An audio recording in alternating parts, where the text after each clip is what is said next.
Iniciando gravação. Beleza.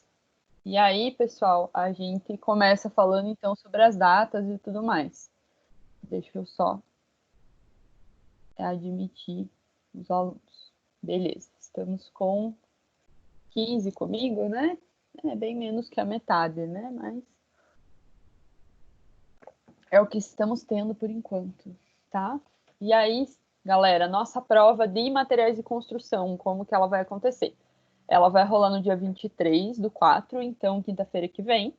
O valor da prova é o valor da avaliação bimestral, né? 1.000 pontos. Material cobrado, unidades 1 e 2, tá? Unidades 1 e 2 é o que a gente está vendo, que vai estar revisando hoje, né? O que a gente viu até agora. A gente acabou entrando na unidade 3 e ela não vai cair ainda nessa prova, tá? Ela fica só para frente. Então, vai cair só a unidade 1 e 2 ali quando a gente finaliza com o controle tecnológico do concreto, beleza? Inclusive, as questões já estão prontas, né? Já fiz elas hoje à tarde, tá? E aí eu só vou montar o questionário depois. Esse questionário, pessoal, ele vai ficar disponível lá no AVA de vocês, na aula 1, sessão 1, tá? Na parte aula fica o questionário, que vai ser para a realização da prova, tá? E aí, no dia da aula, que vai ser na quinta-feira, né? Eu vou estar disponível aqui no Teams, nesse mesmo link, né? Vou ficar aqui para acompanhar vocês durante a prova. Acompanhar não é resolver, não é tirar dúvida de conteúdo, é acompanhar como eu acompanharia no presencial, para auxiliar com algum problema durante a prova, alguma coisa de interpretação, para colocar aqui para vocês um formulário, caso seja necessário, né? Eu tenho algumas matérias que são. Então, vai ser nesse sentido, tá? Como o professor Fabiano passou para vocês lá, a prova vai abrir no horário da aula, então vai abrir às 7h15 e ela vai ficar aberta por 12 horas. Vai até às 7h15 da manhã, tá? Para caso os alunos tenham dificuldade em relação à internet, alguma coisa nesse sentido, vocês conseguirem ter tempo para enviar as respostas. Aí é o seguinte, eu vou estar disponível aqui entre 7h15 e 8h30 para auxiliar. Fora disso, eu não respondo nada. Eu sumi, não tenho WhatsApp, tá? Não existe eu responder nada fora desse horário. Então, né, se tiverem problemas em relação à prova e tudo mais, tem que ser nesse horário para conversar comigo. Fora disso, não, tá? Deixa eu ver. Ainda está valendo aquela pontuação do AVA na prova.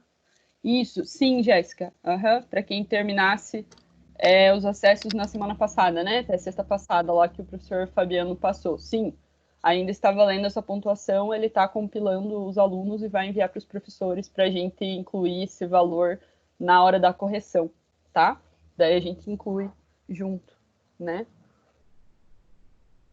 Para fechar a nota de vocês, né? Para mim vai ser 100 pontos limpos, tá? Então, né, o valor que vocês tirarem ali mais os 100 pontos, beleza?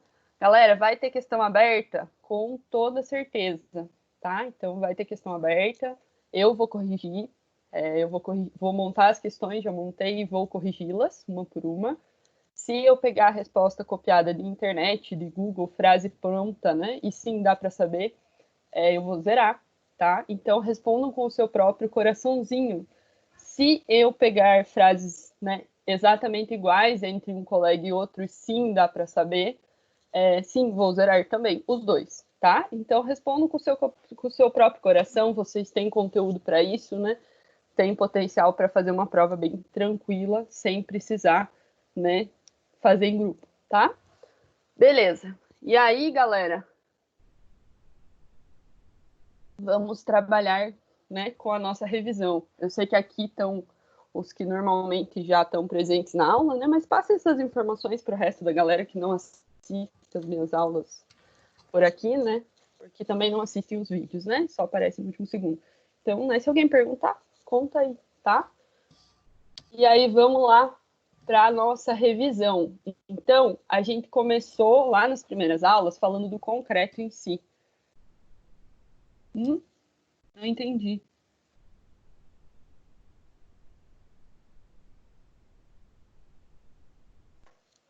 Nós começamos lá na primeira unidade falando de concreto, tá? A parte de o que é o material, o que compõe o material, como que é realizada a sua dosagem, e falamos das suas propriedades. E aí, na unidade 2, a gente já foi para a parte de execução em si, né? De como que vai acontecer a execução do concreto, como que a gente consegue melhorar esse material, né? Para a gente ter materiais diferenciados. E aí a gente fechou a parte de controle tecnológico lá, falando do concreto de alto desempenho, por exemplo, né? Que são aqueles tipos de concreto que tem uma micro e uma macroestrutura já melhorada para ter umas características mais interessantes.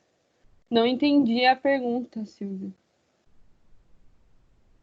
É o que eu falei, pessoal, nós vamos ter questões dentro dos vários assuntos, né, que a gente abordou nas unidades 1 e 2, e nem todas elas vão estar respondidas facilmente, né? Não são questões tão diretas, é para vocês pensarem, assim como seria na prova, né? Questões em relação ao conhecimento de materiais de construção, tá? Beleza, partiu. Então, começando com a parte de concreto, o nosso concreto é composto por cimento, agregado miúdo, areia, agregado graúdo, né, a pedra brita e água. E aí nós podemos ter as adições, a gente comentou sobre elas mais a fundo, né, em uma das etapas ali da nossa matéria, e também os aditivos, né, que também vão ser uma classificação ali específica que entra dentro do concreto para trazer propriedades diferenciadas ali, melhorar o desempenho desse material, tá? E aí a primeira propriedade que a gente comentou sobre o concreto já no estado fresco, depois que a gente tem o processo de mistura acontecendo, né, seria a parte de trabalhabilidade. Então, como que a gente manuseia esse material, como que ele vai ser executado. Então, aquela propriedade de executar o concreto argamassa, que é aquele sentimento, né, aquele feeling ali da pessoa que está executando, de sentir como que está o manuseio do material. E, né, quando a gente fala de trabalhabilidade, a gente tem que lembrar da umidade. Então, normalmente, a trabalhabilidade está muito linkada com o grau de umidade que tem no concreto. E aí, o que acontece, né, da gente ter muitas obras onde o concreto está sendo moldado em loco, ou a argamassa está sendo moldada em loco, e aí tem o acréscimo de água em excesso, mudando o traço, para tentar melhorar o manuseio, né? E isso vai influenciar nas propriedades dele no estado endurecido. Então, vai reduzir resistência, a gente pode ter um processo, né, de evaporação dessa água e aí causam fissurações por retração e tudo mais. Então tem que ter todo um cuidado para que a gente mantenha a trabalhabilidade, né, tenha uma trabalhabilidade adequada, mas consiga manter o traço do nosso concreto como ele foi pensado inicialmente, principalmente por causa das propriedades, né, de resistência mecânica, para a gente não modificar isso e acabar estragando, tá?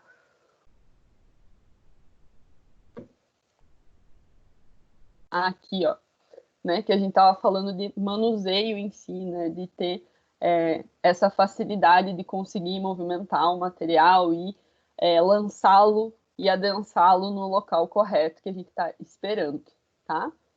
E aí, pessoal, falando um pouco dos problemas que a gente pode gerar através de misturas de concreto, a gente conversou sobre a parte de segregação, né, onde a gente teria a separação dos constituintes da mistura. Então, a gente normalmente tem uma mistura homogênea, completa ali, que é o nosso concreto. A ideia é que ela seja o mais homogênea e uniforme possível, né? Que forme mesmo um material único, mas nem sempre isso acontece. E a gente vai ter uma separação dos constituintes dependendo da composição desse traço de concreto. Se a gente vai ter água em excesso, né? Vai ter uma modificação ali, uma separação que a gente chama de segregação. E isso influencia nas características do concreto endurecido com toda certeza. Essa separação aí influencia. Uma das separações que pode acontecer dentro da segregação é a exudação, né? A gente conversou bastante sobre ela em sala de aula ainda, né, no presencial. E aí nós falamos dessa água que vai migrar para a superfície, que ela vai ter a tendência, né, de entrar em contato com a superfície e ir evaporando. E se eu tiver água em excesso na minha mistura, essa exudação em excesso vai gerar as fissuras, né? As fissuras por retração. E a gente fica com um acabamento muito feio do nosso material. Fica ruim de ver, né? Fica um problema já no início, a hora que a gente desmolda, já dá para observar. Então, tentar evitar esse tipo de situação com o quê? Com um traço adequado, né? Se a gente tem uma combinação ali de dosagem interessante, a gente não vai conseguir evitar esse tipo de problema, tá? E aí a gente evita casos como esse aqui, né, pessoal? A gente comentou bastante sobre os pilares, né, e sobre o lançamento depois, quando a gente falou de execução, e é um tipo de segregação que está relacionada com o peso dos agregados graúdos, né, que eles têm uma densidade muito maior em relação aos outros elementos da pasta.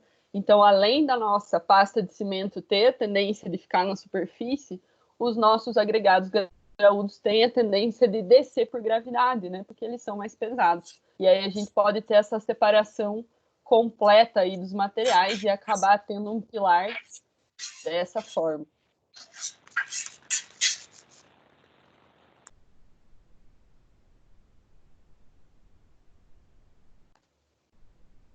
Olha aqui, pessoal, como que fica essa separação, né? Fica a pasta ali para cima, formando uma nata, né? A gente tem essa característica bem visível, que não é um material único, né? Que ele não está coeso ali e completamente uniforme.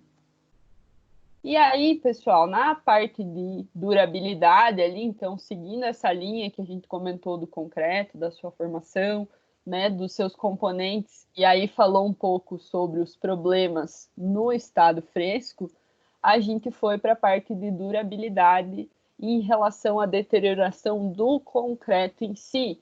E aí abordamos vários aspectos, dividindo eles em causas físicas, vou pôr o meu ponteirinho aqui, causas físicas, né, que vão causar um desgaste ali de contato mesmo, né, esse tipo de situação, né, que a gente consegue visualizar no volume ali do concreto que está ocorrendo, determinado por algum fenômeno físico que está em contato com o material. Então, a gente falou do desgaste superficial e dos vários tipos de desgaste que podem acontecer para modificar a nossa superfície do concreto, né? A abrasão, a erosão, a cavitação. Vamos para a parte de fissuração, que é uma parte extremamente abrangente quando a gente fala de durabilidade do concreto, né? De problemas ali.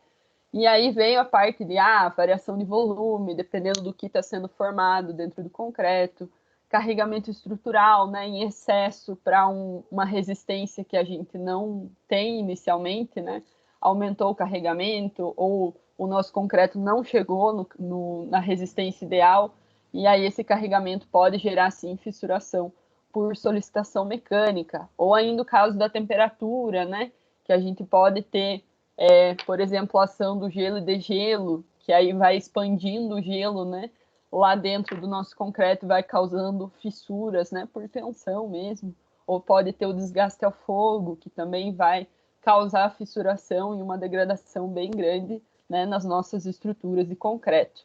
E aí entramos nas causas químicas, onde a gente tem reações químicas que vão gerar degradação, dependendo do que está em contato com o concreto, de como ele está reagindo com o meio externo. E aí o mundo é infinito, né? Nós temos vários tipos de manifestações patológicas que podem ser causadas no concreto devido ao contato dele com o meio ambiente. A gente falou sobre elas mais a fundo lá na primeira aula ainda de materiais de construção. Então, falamos sobre hidrólise, ataque por íon sulfato de origem externa, então, no meio ambiente, ou de origem interna, né? Dentro do próprio concreto, a gente pode ter íon sulfato, ataque ácido, que a gente tem nas estações de tratamento de esgoto, né? reação álcali agregado. Então, quando a gente tem um agregado reativo, tem também a presença de álcalis ali no cimento e tem a presença de água. Temos a carbonatação, que vai ser o contato do gás carbônico do ar com as nossas superfícies e que acontece a todo momento. Temos o ataque por íons cloreto, que vai gerar uma degradação da armadura muito grande, né? Da armadura de aço. Então, a gente conversou sobre todas essas deteriorações mais a fundo na primeira aula. Eu trouxe aqui para dar uma recapitulada em relação a esses assuntos, tá? Dividi aqui para vocês para ficar um pouco mais fácil de visualizar da onde que a gente partiu. E aí, meu povo, na sequência, a gente entrou na parte de adições e aditivos. Começamos a falar sobre os aditivos, que são um dos compostos que pode estar presente dentro do concreto, né, que a gente pode adicionar. E a ideia dos aditivos é proporcionar propriedades para o concreto que sem ele não passadas, né, que a gente não conseguiria chegar com a mistura de concreto convencional. Então, ele entra para auxiliar nisso, para trazer uma diferença, né, em relação ao desempenho original do nosso concreto, do aditivo, para que ele faça o que, principalmente?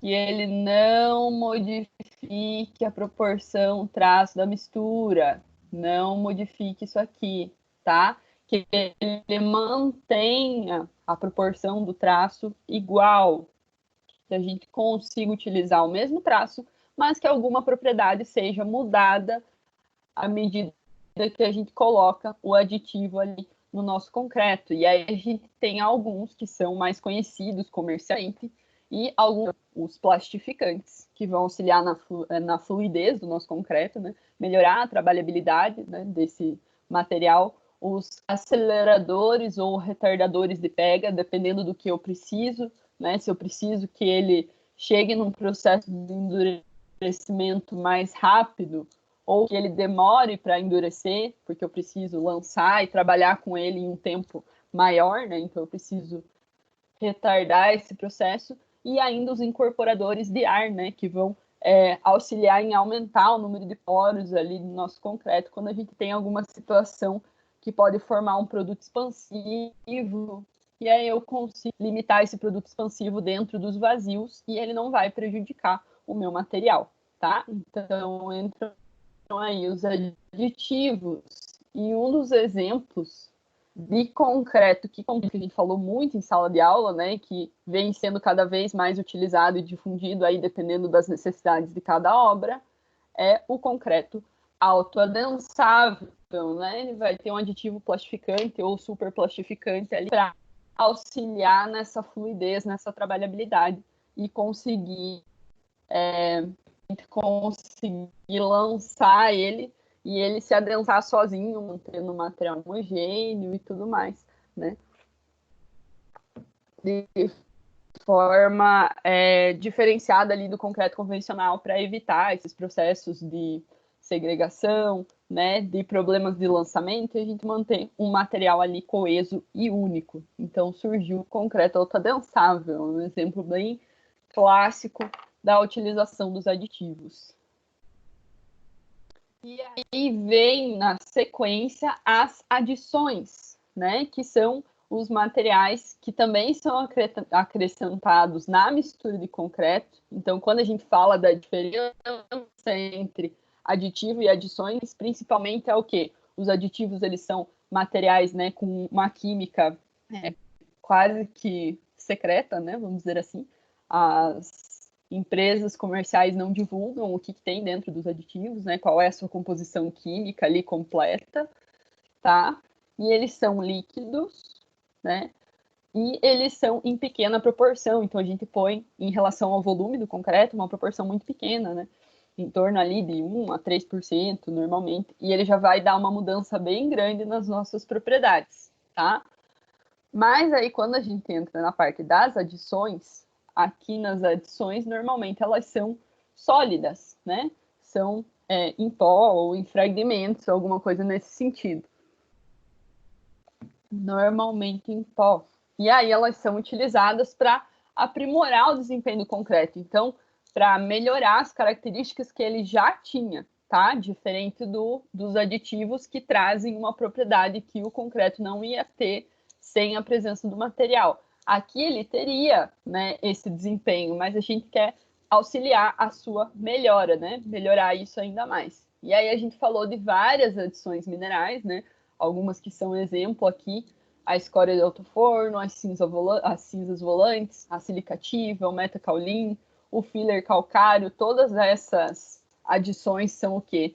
Resíduos, né, de alguma... resíduos de indústria, então restos de algum processo industrial ali que está acontecendo, e aí a gente vai dar uma destinação interessante para esse material, colocar, adicionar ele no concreto, né, para que a gente consiga reduzir até a produção de lixo mesmo, o descarte incorreto de um material desse estilo, né? Estão sendo estudadas cada vez mais maneiras de incorporar essas essas adições, né, dentro da construção civil, para a gente reduzir o volume de material que é desperdiçado em todos os nossos processos, tá? E aí vamos entrar na parte de que todas essas adições estão ali com uma granulometria super fina, às vezes menor do que o próprio cimento, tá? E vão causar o quê? Um preenchimento de poros. Então, elas entram em pó em uma proporção bem maior do que os aditivos. Então, né, a gente começa a falar de volumes ali a partir dos 5, 10%, dependendo aí, a gente vai para até 50%, 70%, dependendo da adição. E aí elas vão auxiliar principalmente no preenchimento de poros. Então, a gente vai ter a formação do concreto, lá vai ter poros e vazios, e as adições, por serem tão finas, vão entrar nesses poros e reduzir o seu tamanho, né? O que inicialmente seria um poro maior, vai ter a presença da adição ali e vai reduzir, então deixar o concreto mais fechadinho, consequentemente, ele vai evitar que a água adentre ou para o interior desse concreto, evitar que tenha a passagem de agentes agressivos por essa água também, e evitar que as solicitações mecânicas o quebrem com tão facilidade. Então, a gente consegue até melhorar um pouco a sua resistência mecânica ao longo do tempo pelo preenchimento dos poros, né? Deixa ele mais homogêneo ali, mais fechado mesmo. E, além disso, algumas das nossas adições têm também, né, uma ação química. E aí entra a chamada ação pozolânica, né? As reações pozolânicas que vão estar acontecendo devido à presença desse tipo de material. O que esse material pozolânico vai fazer dentro do concreto? Elas vão reagir com a portlandita que está disponível, que foi formada depois do processo de hidratação. A portlandita que está disponível ali está ávida por reação, é um material, um composto químico que é instável, então ele está ali pronto.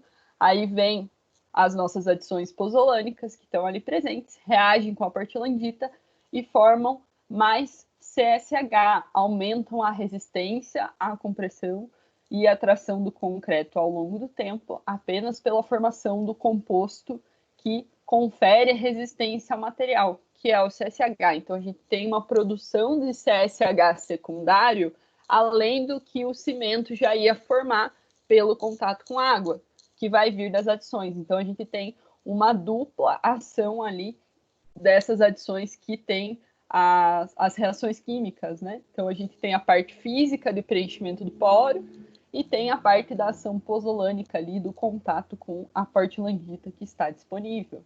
É um tipo de adição bem interessante, né? Que a gente vê sendo estudado também cada vez mais. Outros materiais para ver se eles têm essa propriedade pozolânica, de gerar outros produtos e tudo mais. É bem interessante esse processo. Além disso, pessoal, quando a gente tem a presença desses materiais, né, o que vai acontecer? Como a gente tem uma menor presença de cimento ali no nosso concreto, né, e tem a presença dessas adições, a gente vai reduzir o calor de hidratação. Então, a hidratação vai ser mais lenta, né? Elas só vão reagir com o concreto depois que ele se hidratar, não naquele primeiro momento ali, né, onde a gente coloca a água e o concreto se hidrata instantaneamente. Então, essa hidratação lenta, né, essa demora das adições para reagir, vai acabar reduzindo a sua liberação de calor, né, nesse primeiro momento, vai reduzir o calor de hidratação do concreto no estado fresco. E aí, depois, né, que o concreto se hidratar, aí sim elas vão começar a reagir com a portlandita que já foi formada, e isso vai causar um aumento da resistência, né, no processo seguinte, ali nas idades seguintes, pela formação de CSH secundário, que vai nos auxiliar no aumento da resistência à compressão, principalmente, tá? Então, aumenta a resistência à compressão pela ação desses materiais. Até aqui, pessoal, tranquila a revisão? Tá indo? Manda um joinha lá para mim. Tá na boa? Tranquilo? Eu tô indo rápido, pessoal, porque a gente tem bastante material, né, nessas duas unidades, e eu queria dar uma passada meio por tudo com vocês, né? E ainda trazer os resultados daquelas questões que vocês fizeram por formulário, né? E as questões que eram mais diretas ali, tá? Então, caso tenham alguma dúvida, alguma situação, vão me mandando e eu vou respondendo, mas eu vou tentar ir num ritmo um pouco maior hoje, tá? Show! Então, falamos lá, concreto, falamos sobre a sua propriedade principal lá no estado fresco, né? Trabalhabilidade. Falamos sobre os problemas que o concreto que podem acontecer no concreto, né?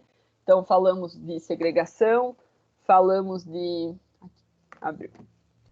Falamos de segregação, falamos de exudação, falamos dos outros problemas que podem gerar ali no concreto já endurecido, as causas físicas, as causas químicas, e aí entramos aqui em aditivos e nas adições, né, que também são componentes do nosso concreto e têm características um pouco mais específicas.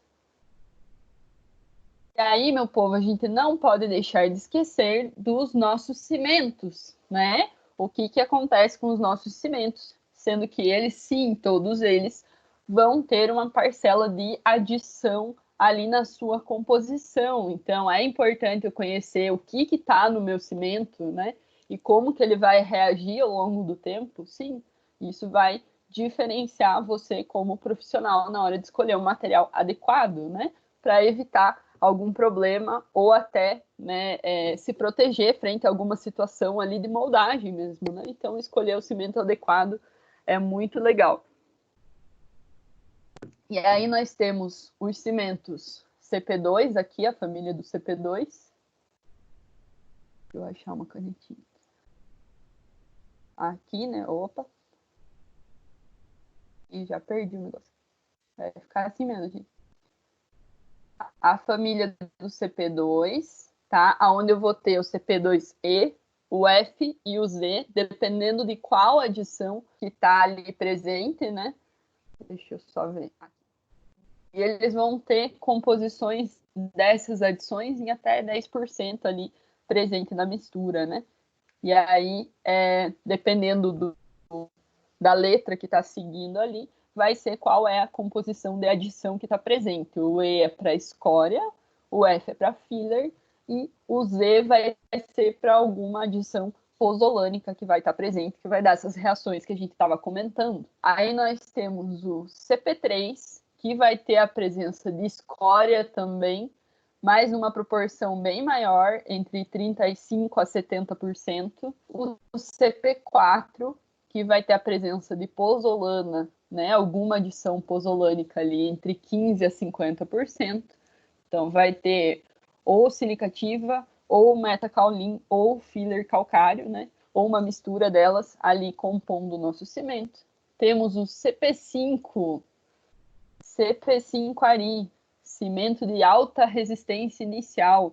Esse é o cimento mais puro que a gente tem hoje. Ele quase não tem a presença de adição, ele já não entra em outras categorias, né? Ele tem muito mais clinker do que outro material. Se tiver, vai ser menos de 1%, tá? E aí ele tem uma característica diferente, né? De que ele desenvolve resistência à compressão ali muito mais rápido, em poucos dias, em relação ao concreto convencional. E aí ele vem sendo também utilizado para situações de pré-fabricação e tudo, né? Que a gente precisa de uma resistência rápida para conseguir desmoldar as peças e já colocar o nosso material para funcionar, tá? E ainda temos os cimentos aqui que são especiais, né? Que são o cimento que tem a sigla RS no final, esse aqui, que ele vai ser resistente a sulfatos. Então, o que acontece? Ele vai ter um dos compostos que reage com os sulfatos dentro do concreto ali, os compostos do cimento, né? Que os aluminatos, né? Estão presentes no cimento antes dele hidratar. Eles reagem muito com sulfato quando a gente tem a presença do sulfato no exterior. E aí, no cimento resistente a sulfato, eles reduzem essa quantidade já no início, já na hora de produzir o cimento. E aí a gente não vai ter tanto material disponível assim para reagir com o sulfato se ele chegar a entrar em contato. É uma proteção completa, né? Quer dizer que nunca vai dar problema? Não, vai dar menos problema do que um cimento que tem uma composição simples ali, que não tem esse cuidado, tá? E temos o cimento com baixo calor de hidratação. Então, mesma situação, eles diminuem um pouco, né, dessa reação exotérmica que acontece ali no início do processo de hidratação, também mudando um pouco os componentes ali, as suas porcentagens, aí eles conseguem reduzir esse processo, né? O que também é feito pelas adições pozolânicas, né? Pela presença das adições, né? Adições pozolânicas auxiliam a reduzir esse calor de hidratação, tá? E aí a gente entrou na parte de dosagem, né? E aí eu queria fazer o quê? Dosar, né? Mas a gente não conseguiu ainda, né? Então aí, as nossas aulas presenciais, pessoal, elas estão programadas para acontecer a partir do dia 4, né? Se a gente não tiver uma mudança em relação a decreto estadual, né, federal, alguma coisa nesse sentido. Tá? Então, o projeto de voltar é no dia 4, né, com todas as seguranças necessárias aí. E se a gente voltar naquela semana, dosagem, né, com toda certeza, né? Já vamos chegar usando seu laboratório. E aí a gente falou de traço, né, pessoal? Da combinação de traço. Então, como que o traço é mostrado, né? Quando a gente tem a composição do cimento. Então, temos lá, o 1 vai ser sempre para o cimento, ele é a nossa base, ele é a quantidade inicial ali. O A vai ser para areia, o P vai ser para pedra, né? A pedra brita. E o AC é a nossa relação água-cimento, né? Então, vai dar a nossa quantidade de água ali em litros, o quanto que a gente vai estar utilizando. Essa é uma composição de traço de mistura para qualquer unidade, tá? Então, ela é adimensional, não tem unidade no traço. Ele é apresentado dessa forma, né? Só com os números. E aí a gente trabalha, né, com os valores em massa ou em volume, dependendo do quanto que eu vou precisar. Então, se eu tiver 50 quilos de cimento, aí eu vou vir no meu traço e vou multiplicar, né? 50 vai ser o meu 1, e aí eu vou multiplicando os outros compostos ali do traço para que eu consiga a quantidade em quilos que é necessária para que eu consiga realizar o meu concreto seguindo esse traço, né? Então, uma composição de traço simples aí. Normalmente a gente trabalha com os materiais sólidos, então em massa, cimento, areia e pedra, e os materiais líquidos em litros, né? Que seria a nossa água, o água-cimento ali. E aí a gente comentou sobre duas formulações, né? A gente fez até alguns cálculos ainda em sala sobre isso, né? Eu não cheguei a conseguir devolver o trabalho de vocês, mas a gente conseguiu resolver eles em sala ainda, né? Então temos lá A letra M, normalmente, que pode aparecer também como descrição de traço, vai ser a junção dos dois agregados, né? Vai ser areia mais pedra brita, que é a letra M. E aí a gente tem também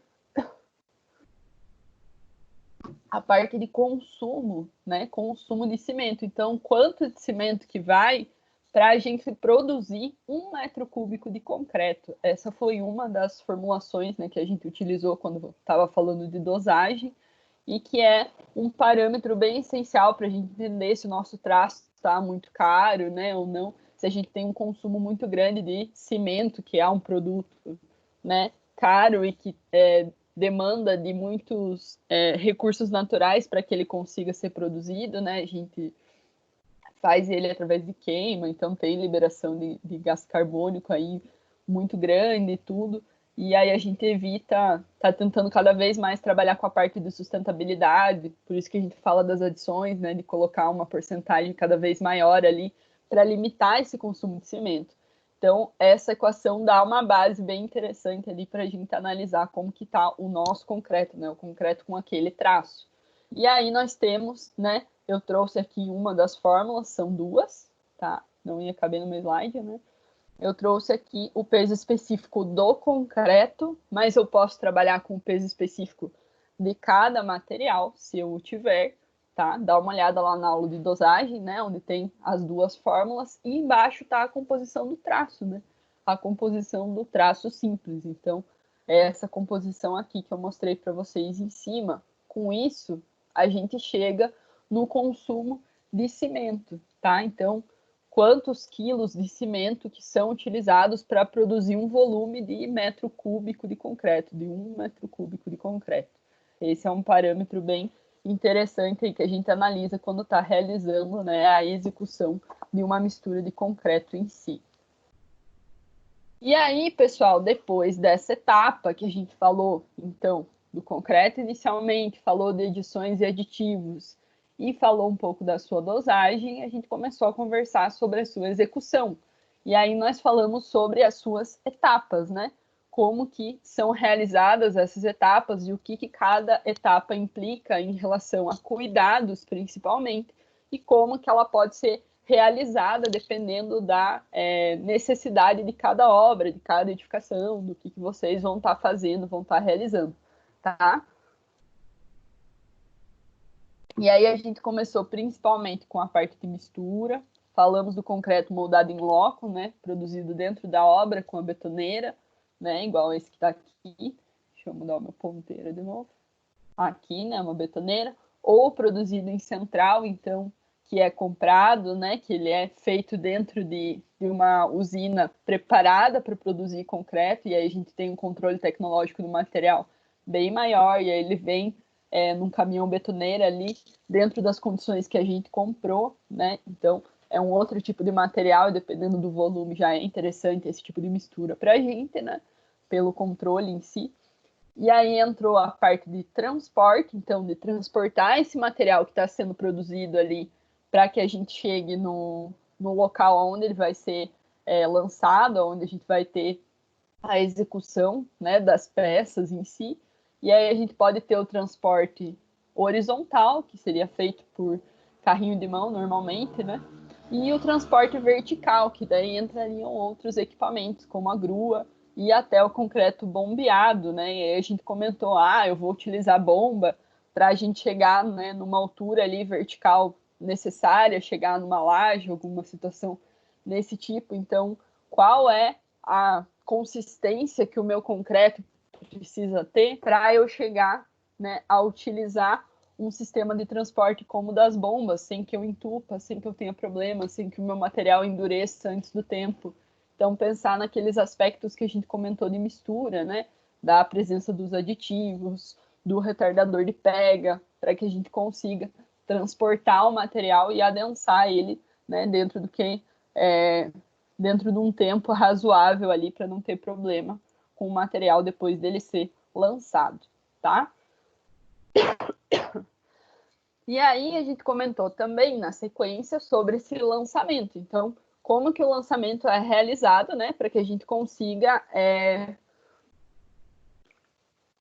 utilizar esse material ali de maneira adequada e tenha uma peça homogênea no final, que vai resistir às cargas que a gente pensou em projeto, que tenha um acabamento visual super legal, para a gente não ter que, né, fazer um revestimento de correção em si, né, para que seja tudo tranquilo e não precise usar excesso de material depois. Então a gente realiza um lançamento ali com alguns cuidados, principalmente o que? Limpeza do local onde o concreto vai ser lançado, então limpeza das formas, retirada de lixo, conferência de material, para ver se não tem nada que vai ficar lá no meio, né, que não deveria.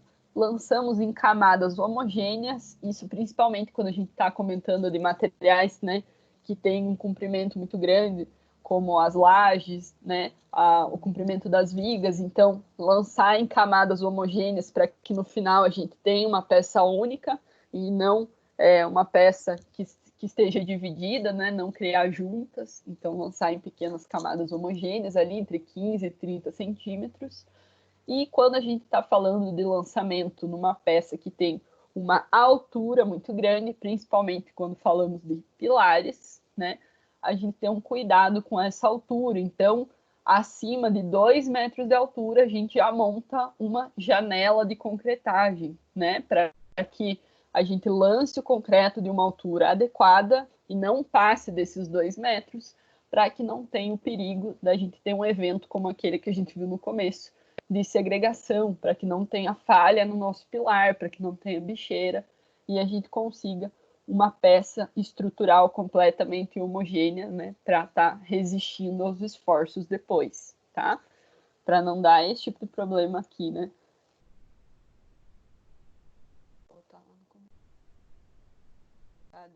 Olha aqui, né? O que pode acontecer. E isso pode ser, sim, um problema de lançamento, tá? Que foi lançado, né?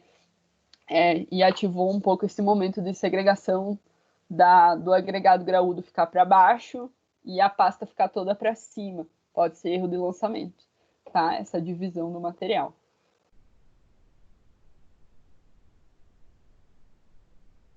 Beleza, depois que a gente falou de lançamento, vem a parte do adensamento. Então, de deixar esse material homogêneo, né? De auxiliar ali para que ele adentre em todas as laterais e fique completo ali.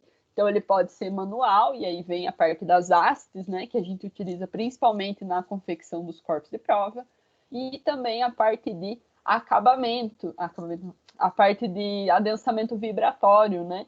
Que a gente utiliza normalmente quando temos um volume de concreto muito grande ali na peça que está sendo lançada, né? E a gente precisa vibrar o material da maneira adequada para que ele preencha todos os espaços. E normalmente a gente tem um procedimento, né? Que é bem demorado e também é bem pesado para ser realizado, né? Por uma pessoa. Então é um trabalho bem complicado ali. O equipamento é pesado e tudo, então é um trabalho puxado. E como que ele tem que ser feito? Sempre, sempre, sempre do fundo para a superfície da estrutura aonde o concreto foi lançado. Por quê? Para que a gente garanta que as camadas mais inferiores estejam preenchendo toda a minha peça antes da gente homogeneizar a parte de cima, porque às vezes eu posso homogeneizar em cima e achar que lá embaixo tá, né, todo espalhado e ele não está, tá? E então o ideal é que a gente sempre faça de baixo para cima para garantir que tudo esteja preenchido 100%, tá? Ter esse cuidado aí também para não vibrar em excesso, né? Porque a vibração em excesso também causa segregação. A gente causa tensões ali em excesso, né, que podem levar o nosso agregado graúdo a se direcionar para baixo ali, a gente separar o material. Então, cuidar com o processo de vibração também para não estender o tempo necessário, né, para cada peça, tá? E aí, no final, a gente veio para a parte de acabamento, falando, né, do acabamento superficial mesmo, do concreto, das peças. E aí veio a parte manual, né, que seriam para peças menores, para situações pontuais, né, utilizando as desempenadeiras, principalmente. E o acabamento mecânico, que é o mais comum aí que a gente visualiza, com as alisadoras de piso, né? Ou a bailarina, né? Como alguns chamam também. Ou a gente pode utilizar rodos mesmo, né? Rodos metálicos, que também podem auxiliar nesse acabamento. Ou até os próprios rolos assentadores, como aqueles rolos que a gente vê na parte de pavimento, né? Que vão ali que vão assentar a superfície. Isso pode ser utilizado em concreto também, e daí é o que a gente chama de concreto compactado a rolo, né? Ele é utilizado em situações específicas. Normalmente em barragens a gente tem muito concreto compactado a rolo, e quando tem pavimento de concreto, também inteiro de concreto, também é compactado a rolo. É bem comum esse processo, tá? E aí, no final, a gente falou da cura. Então, depois que o concreto foi misturado, transportado, lançado, adensado, acabado, ele vai se hidratar, tá? Então, ele vai começar a endurecer. Ele vai começar a formar os compostos, né, dessa reação do cimento com a água. E aí, para a gente garantir que a hidratação aconteça de maneira adequada, que esse material forme os compostos que a gente quer que forme, dentro da resistência que a gente quer que forme, para garantir que a água vai reagir com o cimento e não vai para o ambiente, a gente faz o processo de cura, né, para evitar a perda de água para o ambiente. E a cura pode ser por molhagem, então ficar lá mantendo a umidade da superfície para a água não querer escapar. Pode ser química, então colocando um produto químico ali para formar uma película na superfície e impedir que a água passe, né? Uma película física mesmo. Ou pode ser a vapor também, trazendo o componente água ali, né, para a superfície para evitar que a água vá escapando aos poucos. Quanto tempo eu preciso fazer de cura, professora? O ideal, 7 dias. O que é feito normalmente? 3. Pelo menos 3, meu povo, tá? Se alguém perguntar, 7. Beleza? O que eu disse para vocês? 7. Tá gravado. E aí, galera, depois que a gente conversou sobre a parte da execução, a gente foi para as características aí do nosso material, né? A característica principal dele no estado endurecido, que é a resistência à compressão, né? É essa propriedade que vai nos auxiliar a avaliar a qualidade do concreto. Então, ela ainda é a nossa característica principal em relação a valores, né? Quanto que o concreto aguenta, a gente ainda utiliza essa propriedade aí para medir, né, se ele é um concreto bom ou não, né? Então, dependendo da sua resistência à compressão. E aí, quando eu estou com um concreto fresco, eu vou fazer o quê? Moldar corpos de prova, os corpos de prova cilíndricos, levar os corpos de prova para o laboratório, realizar um ensaio para que a gente veja, né, qual é a resistência à compressão dele dentro de algumas idades, dentro de alguns dias, tá?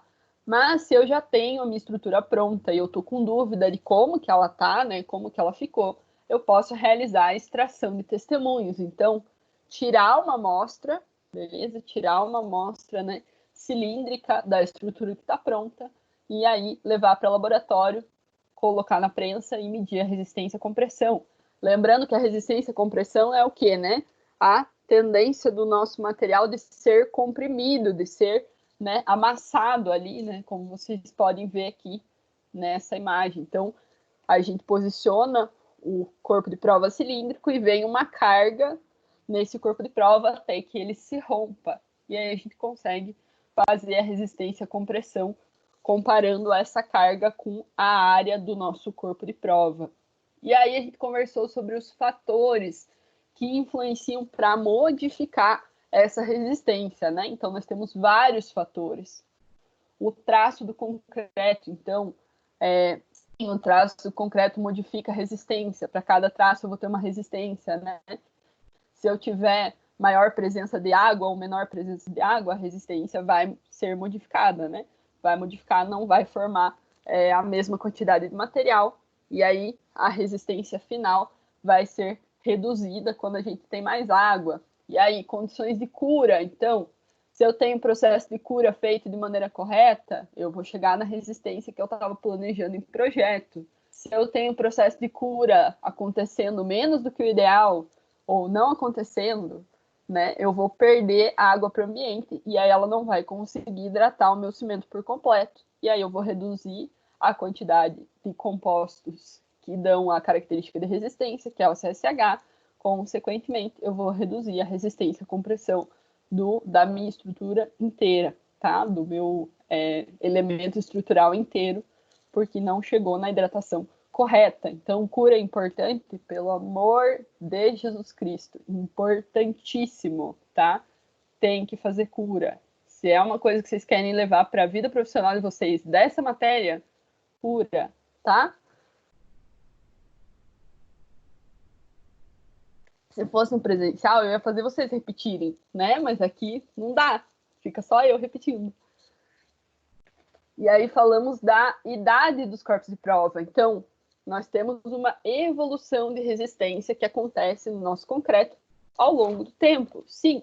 Por quê? O concreto hidrata nas primeiras horas? Sim, o contato com o cimento, com a água ali, vai causar reações que vão formar esses compostos, e aí ele vai começar, né, a ter uma certa resistência. Sim, mas isso continua acontecendo ao longo de vários anos. Então, a gente tem resistências diferentes, sim, dependendo da idade que eu estou analisando, tá? A gente trabalha normalmente com a resistência à compressão nos 28 dias, né?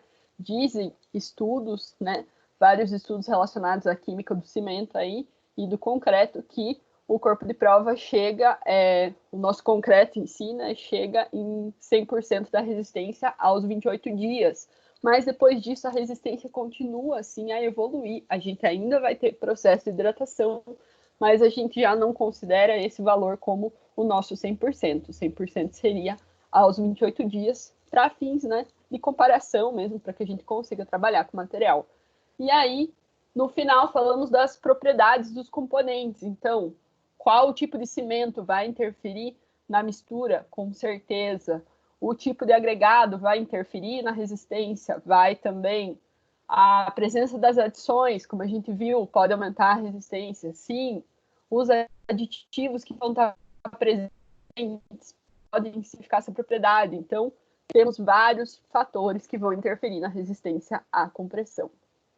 E aí falamos também na resistência à tração, que é outro tipo de propriedade, né, do concreto endurecido. Então, vai ser o quê? A tendência de separar o material, né? Diferente do concreto, que seria de comprimir, vai ser, né, de separar ali o material. E aí ele vai ter o valor de resistência à tração no concreto vai ser cerca de 10% da resistência à compressão. Então, a gente sempre fala, né, que o concreto resiste bem à compressão e resiste mal à tração. O que resiste bem à tração? Aço. Por isso que a gente trabalha em combinação concreto com aço, que é o nosso amado, conhecido concreto armado, tá? Para combinar, né, essa resistência ali, né, que um tem defasagem e o outro tem uma resistência um pouco maior. Então, a gente trabalha um pouco, não, muito maior. Então, a gente trabalha com essa combinação com o aço. E aí, a gente falou sobre os tipos de ensaios de resistência à tração. É difícil a gente ter o ensaio de resistência à tração direto realizado para concreto, porque a gente teria que fazer uma ligação ali, um gancho nas duas extremidades para conseguir separar o material. Então, normalmente, a gente trabalha com as resistências à tração indiretas, métodos de ensaio que já são conhecidos, que vão dar um resultado ali de resistência à tração de maneira indireta. Um desses ensaios é o da tração diametral. Então, a gente usa o mesmo corpo de prova cilíndrico que é utilizado para resistência à compressão, vira ele ao contrário, né, e faz esse movimento ali de pressionar, né, o nosso diâmetro ali do cilindro para que ele se abra nas laterais, né, para que a gente tire duas metades. Então, vai ser uma tração ali que é forçada por essa compressão aqui bem no diâmetro. Essa resistência à tração por compressão diametral. Pesadelos com esse ensaio. pesadelos, né? Quem assistiu as minhas aulas sabe do que eu tô falando. E aí, resistência à tração na flexão. Temos lá a nossa viga, normalmente é um outro tipo de corpo de prova, que vai ser apoiada em 2 pontos laterais, e aí a gente aplica uma carga bem no meio, similar ao que as vigas sofrem normalmente quando a gente coloca elas na edificação, né? Elas vão sofrer esse processo de compressão na parte de cima e tração ali na parte de baixo. E aí a gente consegue visualizar a abertura de fissuras e pode ir até o rompimento ali para observar o comportamento desse elemento. Tranquilo aqui, galera. Dá uma respirada. Deixa eu dar uma respirada também. Hoje o negócio tá assim, 100%.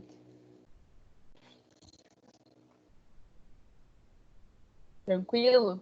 Beleza.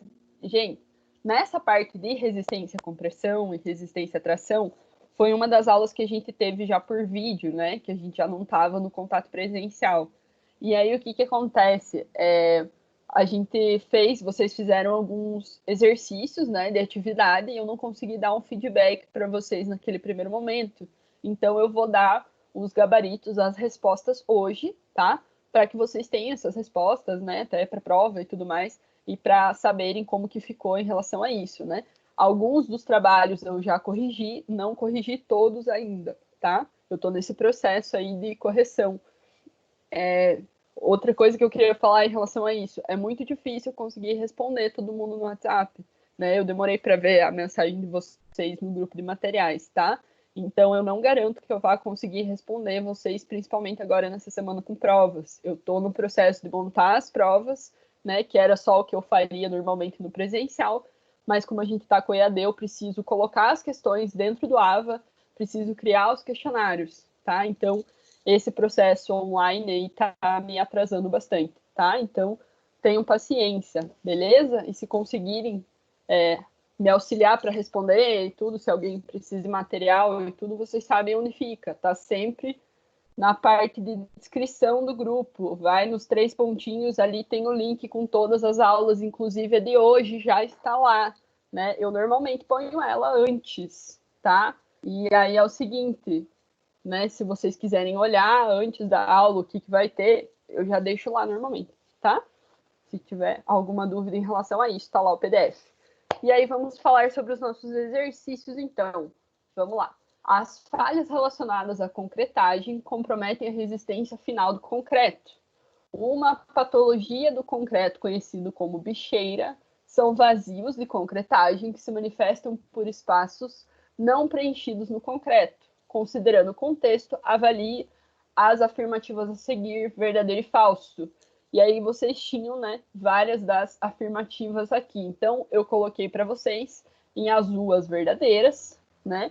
Tem a de vibração aqui, fala que se a gente vibrar de maneira adequada, eu vou evitar segregação, tá correta. Aí tem a de trabalhabilidade, que ela deve ser levada em consideração, porque se eu não tenho trabalhabilidade, eu tenho um concreto muito seco, que eu vou ter dificuldade de manusear e vou ter dificuldade de ter um preenchimento correto. Isso tá certo também. Deixa eu mudar minha carinha. Ai.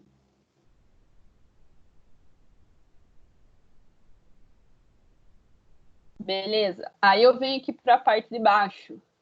A formação de bicheiras pode ser minimizada com a utilização de formas que permitam que a nata do cimento escorra por aberturas e frestas. Pelo amor de Deus, não. Porque se eu escorro a nata do cimento, ela faz parte do meu concreto. Eu estou escorrendo parte do meu concreto para fora. Vai sobrar o quê? Só agregado graúdo, né? Então eu vou aumentar as bicheiras, né? Eu não vou minimizar dessa forma. A gente sempre faz a forma bem estanque ali para manter o material naquele local até que ele seque, né? Então, Deus o livre, eu vou escorrer nada, tá? E a última aqui, a utilização do concreto autoadensável é uma alternativa para evitar as falhas de concretagem. Sim, porque ele se autoadensa, né?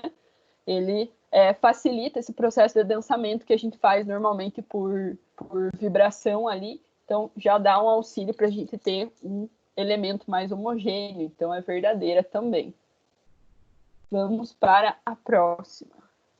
A resistência à compressão é uma característica mecânica fundamental para o concreto, sendo associada a diferentes características, como módulo de elasticidade, fluência e tração. Como se determina a resistência à compressão? Então, a mais completa aqui é a primeira alternativa, é determinada por um ensaio, imprensa hidráulica, em idade determinada. E aí tem algumas idades aqui, não quer dizer que são feitos ensaios só nessas idades. Aqui está dando alguns exemplos de idades que são utilizadas, tá? E é obtida pela relação da força obtida no ensaio, a carga que está sendo aplicada ali, e a área do corpo de prova. Sim, é força sobre área, tensão. Essa resistência à compressão é uma medida de tensão, tá? Então, a resposta ideal é essa primeira aqui. E aí aqui, na parte de preparo de corpo de prova para o ensaio, nós temos várias afirmações, e as 4 são verdadeiras, né? Fazem parte da composição ali da nossa norma, né?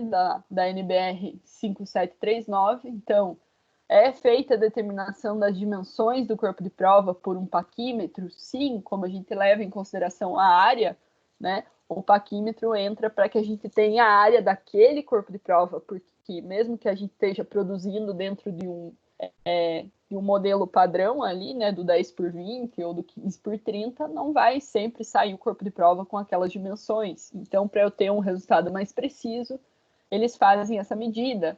E aí vem lá, é necessário garantir a cura adequada dos corpos de prova? Com toda certeza, para todo o concreto.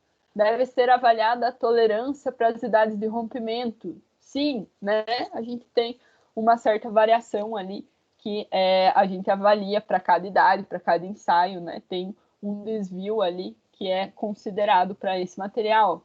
O corpo de prova deve ter extremidades regulares. Sim, para que a gente realize o ensaio, as extremidades ou são regularizadas ou é utilizado algum equipamento que auxilie nessa regularização para uma aplicação de carga correta. 4. A resistência à tração é um dos parâmetros utilizados no dimensionamento de estruturas e é uma característica fundamental do concreto, que deve ser conhecida pelos engenheiros. Como se determina de forma indireta a tração do concreto? São aqueles 2 ensaios que a gente comentou ali antes, né? Os ensaios para determinação indireta, o ensaio de tração diametral ou tração na flexão. São normalmente utilizados para concreto. Tranquilo até aqui, meu povo? De boa? Deixa eu mudar minha carinha. Ficou alguma dúvida dos exercícios?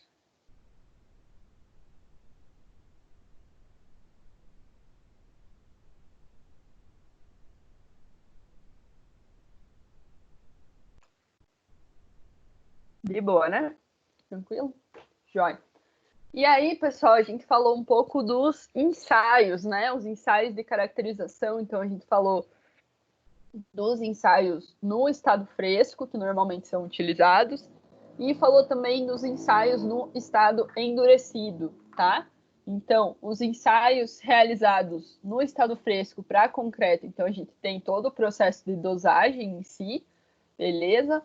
E aí a gente tem o nosso famoso, amado slump test, né? Que é sempre realizado para a gente medir essa consistência do concreto.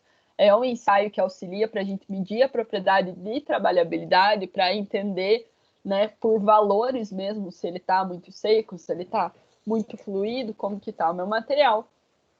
A avaliação da perda de abatimento, então, essa mudança da consistência do concreto ao longo do tempo, a avaliação do tempo de pega, o tempo que ele demora para endurecer, a avaliação da massa específica, né, desse material, então o peso dele em relação a um volume, e o ar incorporado, então qual que é a sua porosidade, a porosidade desse material. Então, alguns dos ensaios que são realizados para ele no estado fresco.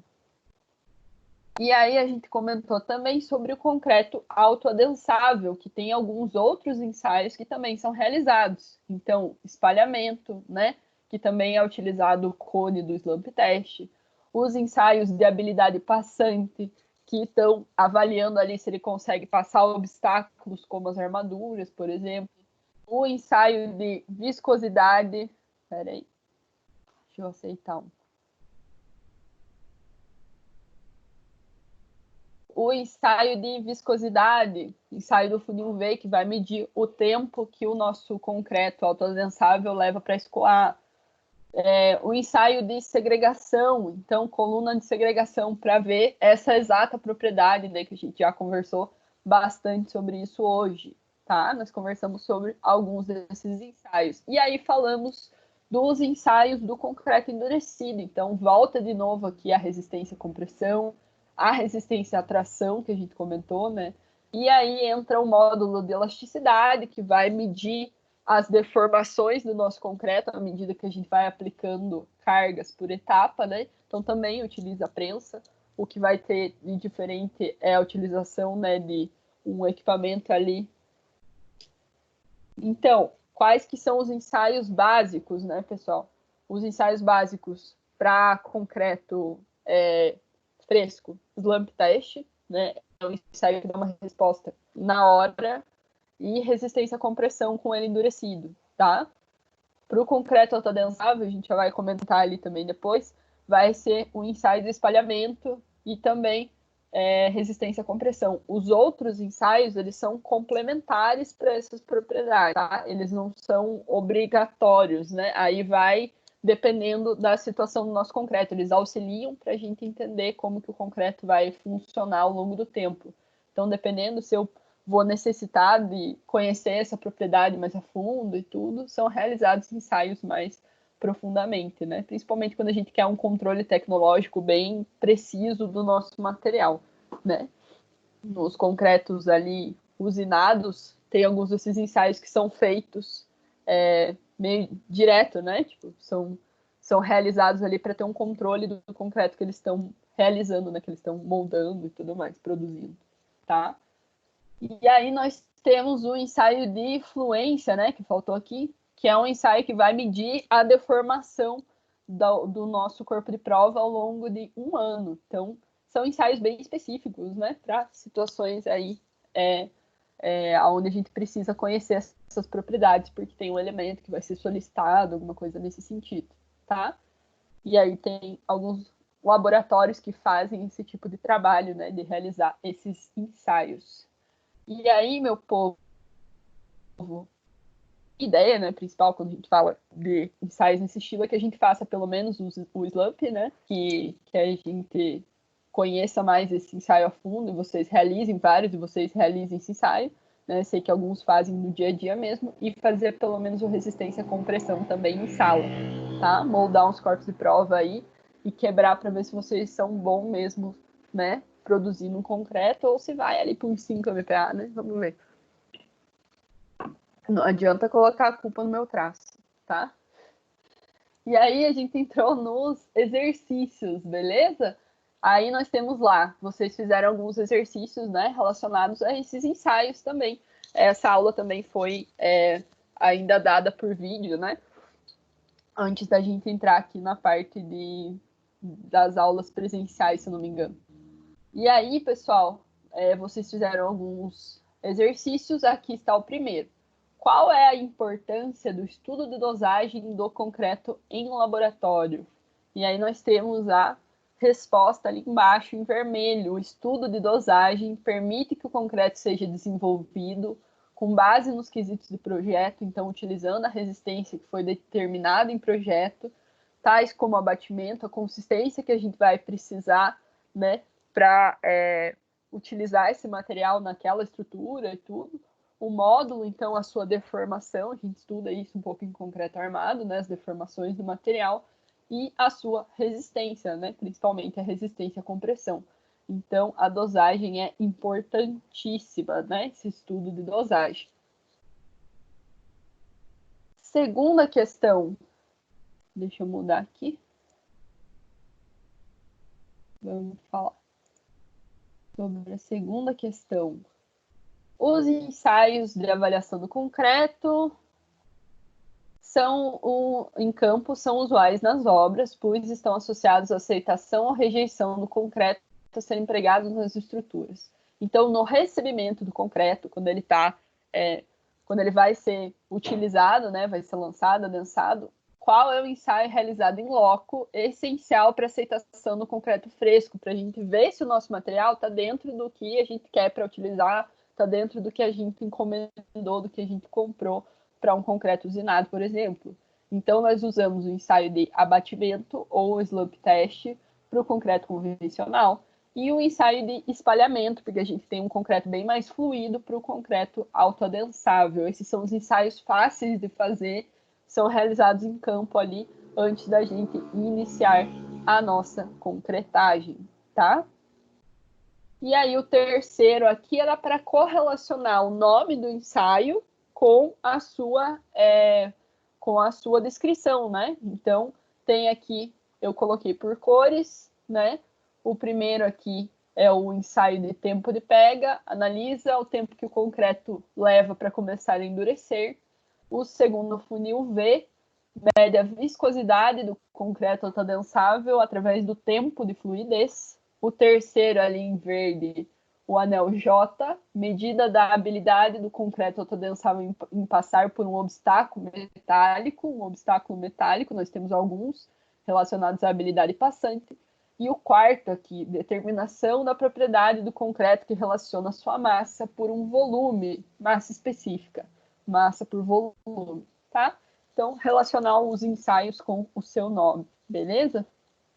E o último aqui, no cálculo de previsão de resistência do concreto, qual fator interfere diretamente no resultado? Previsão de resistência, tá? Então, quando eu estou pensando em quanto que o meu concreto vai ter de resistência no final, o tipo de cimento é uma das primeiras propriedades que a gente precisa pensar, um dos primeiros fatores. Se eu escolho um cimento CP5, né, a minha resistência vai ser muito maior em relação a um cimento, né, CP2 ali, CP2F, CP2E. Então, o tipo de cimento aqui seria a resposta mais adequada nessa situação, tá? Ficou alguma dúvida aqui, antes da gente ir para controle tecnológico? Tranquilo? Essas questões, né, pessoal, são questões que eu peguei do livro didático de vocês, né? Provavelmente vocês vão ter questões parecidas na prova, na segunda prova, né? Como a nossa matéria é DIB, vai vir nesse tipo de formato. Né? Acho que foi bom até a gente usar esse tempo para entender essas questões, né, em relação a isso. Se eu não me engano, teve uma das questões de resistência ali à compressão que eu peguei da prova do semestre passado. Tá? Então, foi uma questão similar àquela ali que caiu, né? Então, sempre dentro desse formato aí, perguntando sobre os materiais e tudo, e dentro de alguma situação, tá?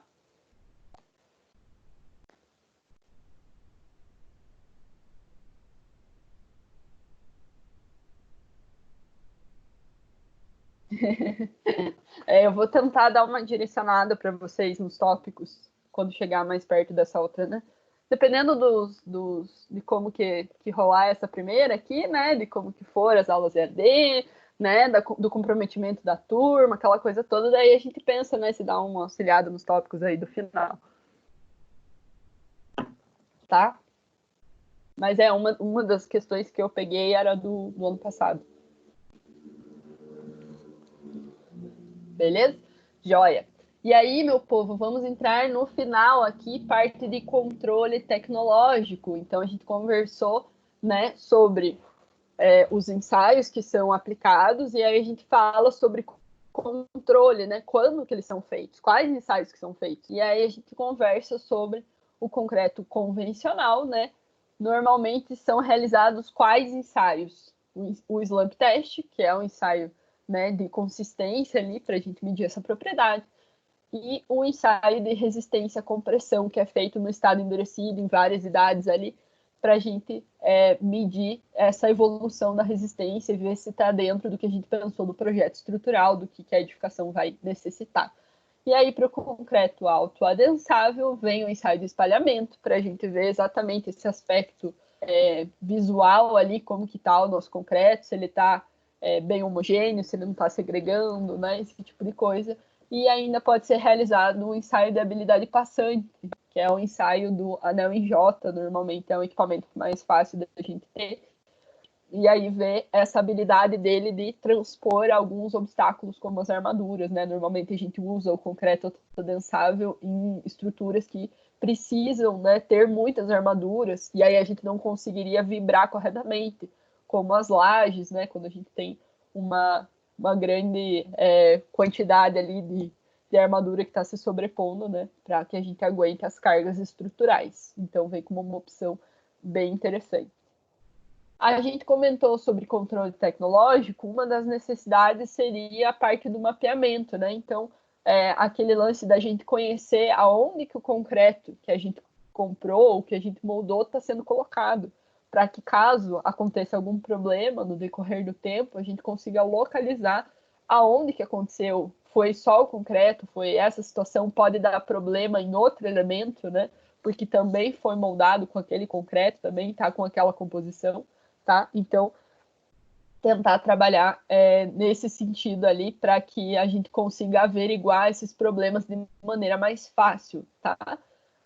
Conseguir encontrar dessa forma. E aí, o que eu falei para vocês também foi a análise de conhecer o projeto, conhecer então aonde que está sendo colocado. Ah, esse concreto deu problema, então deu problema porque a resistência está menor. Aonde que está essa resistência menor? Está só nesse pilar ou está em todos os pilares aqui dessa região, né?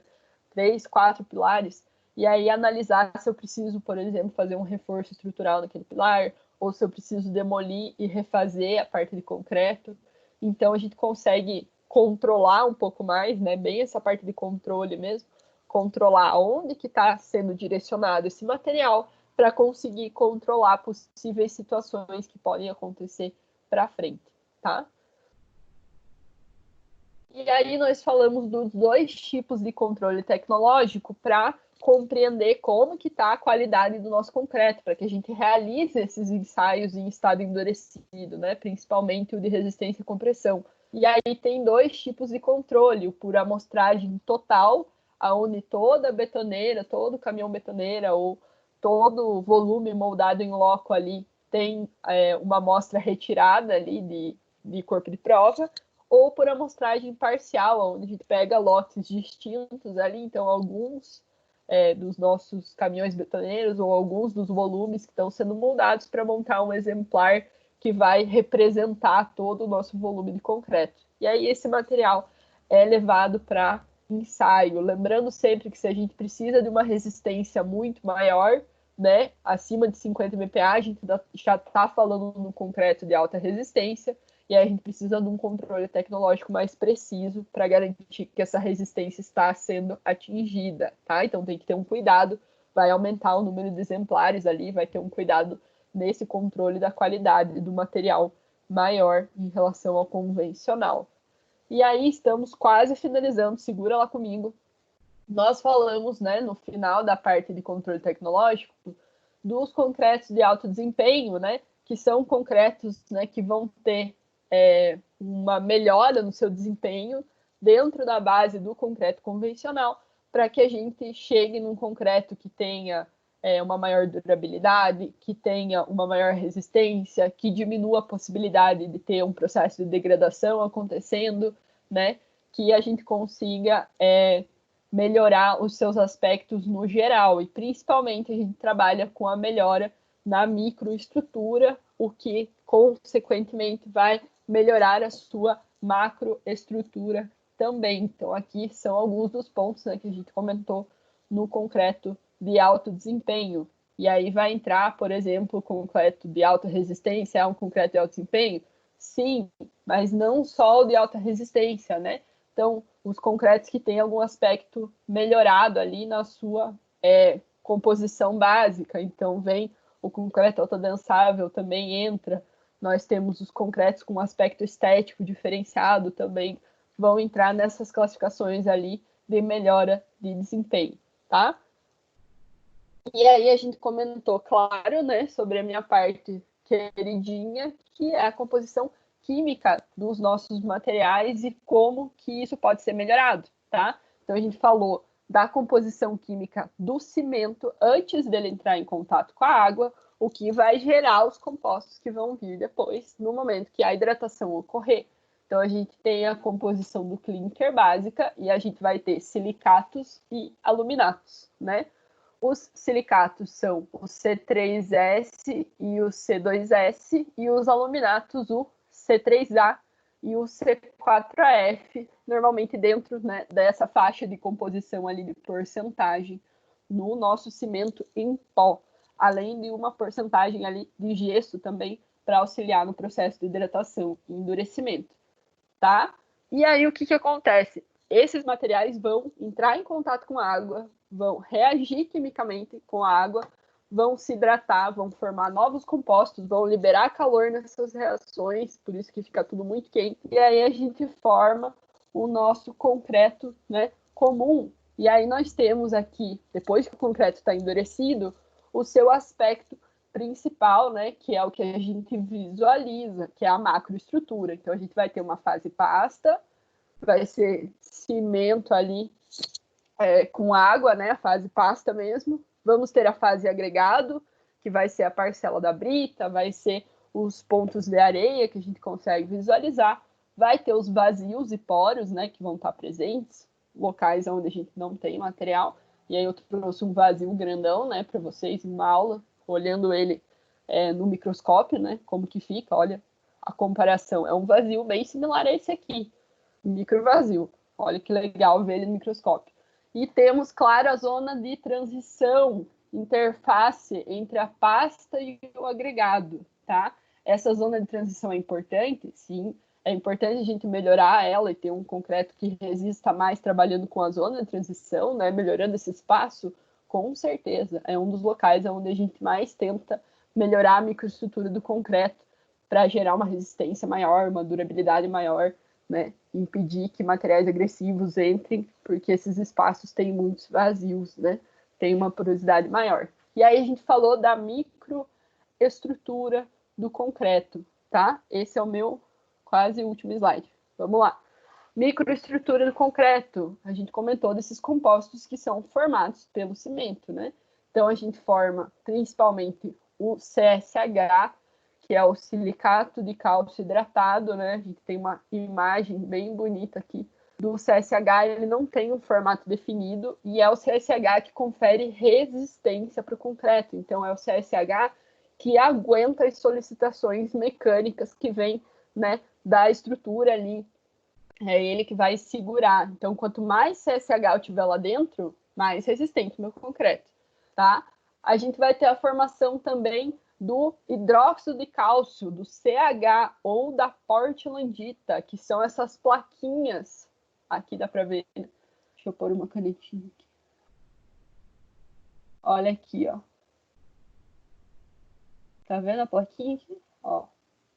As plaquinhas hexagonais, e que depois elas ficam assim, né, com esse aspecto que a gente tá vendo nessa segunda foto. Essas plaquinhas, essa portlandita que está lá disponível para reação, que pode dar problema, reagir com algum agente agressivo, ou que pode reagir, por exemplo, com as nossas adições e formar mais CSH, porque ela está lá ávida por reação, né? E as portlanditas vão auxiliar para que a gente tenha o caráter básico do nosso concreto, para que a gente tenha o nosso pH elevado lá para 12,5, né? Entre 12 e 13 ali, que normalmente está o nosso concreto. E ainda nós vamos ter a famosa, querida, né, maravilhosa etringita, que são essas agulhas aqui, né, que dá para visualizar bem, porque ela é uma bela de uma parecida, tá? E aí a etringita normalmente se forma ali nas primeiras idades, e dependendo da composição e da situação química do concreto ali dentro, da presença de água, de como que está o seu pH, ela vai se transformar para monossulfato. Ela vai variar entre etringita e monossulfato dentro do concreto, e a etringita auxilia na aderência. O que vocês têm que gravar dessa parte, porque eu gosto muito dessa parte, eu falo muito sobre essa parte. O CSH, tá, pessoal? Ele é o nosso composto básico de resistência. Ele é o que a gente precisa aumentar, né, dentro do nosso concreto. E aí a gente entra na zona mais frágil, no local mais frágil que a gente tem no concreto. Então, é ali, normalmente, que quando vem a solicitação mecânica que quebra, né, que dá o problema, que é a zona de transição, essa região entre a pasta e o agregado, né? Essa região aqui, ela é normalmente mais porosa e ali forma-se menos CSH. Então, quando a gente fala do CSH secundário, quando a gente tenta aumentar o valor do CSH, né, a quantidade dele lá dentro, a gente tenta locar ele nesse local, né? Tentar fazer com que ele se forme nessa região, onde tem outros tipos de compostos. Normalmente tem mais retringita ali e um pouco de portlandita também, tá? Então, se eu melhoro a zona de interface, eu melhoro a resistência deixo o concreto mais fechadinho e tudo mais. Então, é uma região bem importante para a gente analisar em relação ao concreto. E aí entra o concreto de alto desempenho para trabalhar em melhorar essa região cada vez mais, né? Temos muitos concretos surgindo aí na área de pesquisa de materiais de construção, tá? Galera, tranquilo? De boa? Dúvidas em relação aos assuntos, em relação à prova? Já falei bastante, né? Agora é a vez de vocês. Se vocês não tiverem dúvidas em relação à nossa revisão, era isso por hoje, tá? Na semana que vem, então, eu vou estar aqui nessa aula, no horário da aula normal, para retirar, né, alguma dúvida em relação a como fazer a prova e tudo mais. Se vocês tiverem algum problema, a gente vai tentando auxiliar o máximo que eu puder, tá?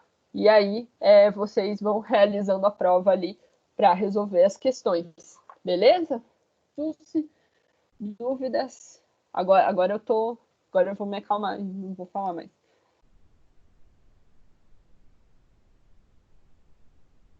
Tranquilo? Então, galera, eu espero que tenha sido proveitoso para vocês a revisão, né? A gente acaba falando muita coisa em pouco tempo, né? Mas é realmente para dar uma relembrada, tirar as dúvidas que ficaram em relação ao que vocês tinham feito de exercício, principalmente, tá? Só um pouquinho, vou me judiar na prova só um pouquinho. Não, tranquilos, tá? Só